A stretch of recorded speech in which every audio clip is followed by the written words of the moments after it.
At my daughter's funeral, my granddaughter said something that gave me chills. You never forget the moment your world changes forever. For me, that moment came on a rainy Thursday morning when I stood beside my daughter's casket, numb, hollow, and struggling to breathe through the pain. And just when I thought my heart couldn't break any more than it already had, my granddaughter, only 8 years old, stepped forward, looked me in the eye, and said something that sent chills racing down my spine. Something so powerful, so haunting, so impossibly true, that I have never looked at life the same way again. But before I tell you what she said, let me take you back. Because this story isn't just about death. It's about love, about the unbreakable bond between a mother and her child, about secrets buried deep within generations, and about how sometimes the smallest voice in the room can echo the loudest truth. My name is Martin. I'm 63 years old, a retired school teacher, and a widower. My daughter Evelyn was my heart, the kind of woman who lit up every room she walked into, not just because she was beautiful, but because she noticed people. She had a way of making you feel seen, heard, understood. From the time she was a little girl, she had this old soul in her eyes, like she already knew the weight of the world, but chose to smile anyway. She was only 34 when she died. Car accident. A drunk driver on a highway, 3 states away. One moment she was on a work trip, calling me to say goodnight to her daughter, and the next moment, gone. Just like that. The call came at 2:17 a.m. I'll never forget the way the officer's voice cracked when he said her name. I collapsed in the kitchen. I think I screamed. I remember my coffee mug shattering on the floor.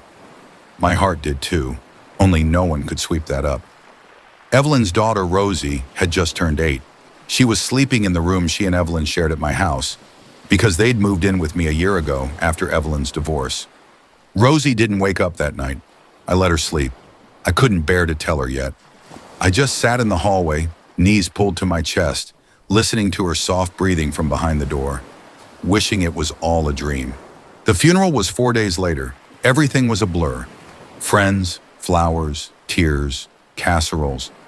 People hugging me and telling me they were sorry, like those words could stitch a shattered soul back together. Rosie wore a navy blue dress with white polka dots. It was the same dress she wore at her school recital last month. Evelyn had picked it out.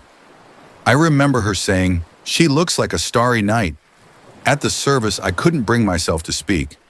I stood there frozen, watching the love of my life get lowered into the earth. I had lost my wife 10 years earlier, but losing Evelyn was like losing a limb. She was my reason, my best friend, my daughter. And then, Rosie stepped up, her little hands clutching a folded piece of paper. Everyone quieted down, even the birds. There was something in the air, a stillness, like the world was holding its breath. Rosie unfolded her paper and looked around. Her voice, small but steady, echoed through the space. My mommy told me that even when people die, they're not really gone. She said they go to the stars, and when we miss them, we should look up and smile, because they're smiling back. But last night she came to my room. She sat on my bed and she held my hand. She told me to tell Grandpa something. I felt a strange pull in my chest, like a magnet drawing my very soul to hers. Rosie looked straight at me. Her eyes, so much like Evelyn's, held something ancient in them. She told me to tell you, "Daddy, it wasn't your fault.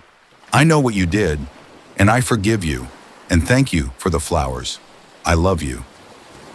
The world tilted. No one else understood it, but I did. Because there was something I had carried, something I never told anyone.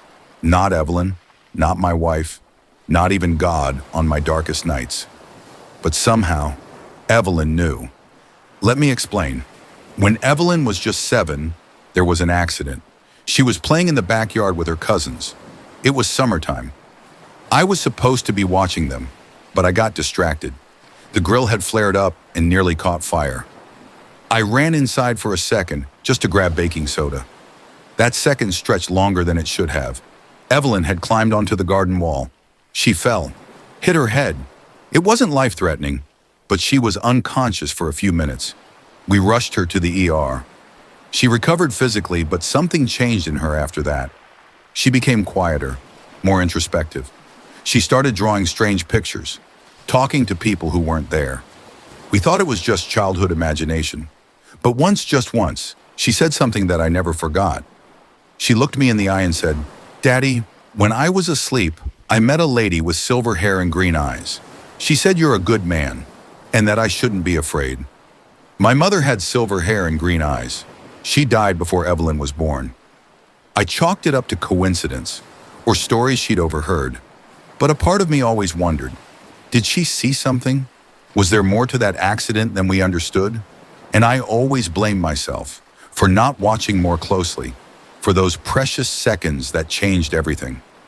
I carried that guilt for decades, and now through Rosie, Evelyn had spoken to me. She knew. She had always known. The rest of the funeral passed like a dream. People came up to me, praising Rosie's bravery, saying how beautiful her words were. But I was somewhere else, somewhere between the past and the stars. That night, after everyone had gone, I sat in the garden. I looked up at the sky, and for the first time since the accident, I said her name out loud without breaking down. "Thank you, Evelyn." And then, just for a moment, a breeze passed through the trees, and I could have sworn I heard her laugh. If this story moved you, even just a little, please consider subscribing to this channel. Like the video, share your thoughts in the comments, and remember, sometimes children carry the wisdom of the stars. And love never dies. Thank you for listening. Stay with me for more stories that touch the soul.